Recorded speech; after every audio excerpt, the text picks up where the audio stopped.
Presiden Joko Widodo membantah isu 15 menteri siap mundur dari Kabinet Indonesia Maju. Jokowi bilang bisa jadi munculnya desas-desus itu terkait momen tahun politik.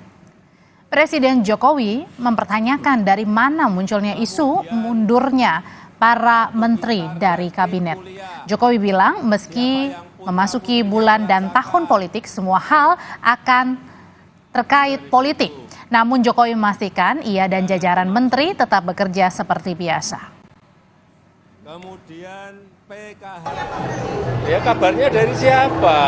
Kita tiap hari dari pagi sampai sore, pagi, siang, malam kita rapat paripurna, rapat internal, rapat terbatas, selalu nggak pernah ada jedanya. Setiap 2 jam gonta-ganti rapat, gonta-ganti menteri juga nggak ada masalah. Ya namanya bulan politik, tahun politik ya, semua hal pasti akan berkaitan dengan hal yang bersifat politik. Tapi ya biasa kok, kita kerja biasa, kerja rutin biasa.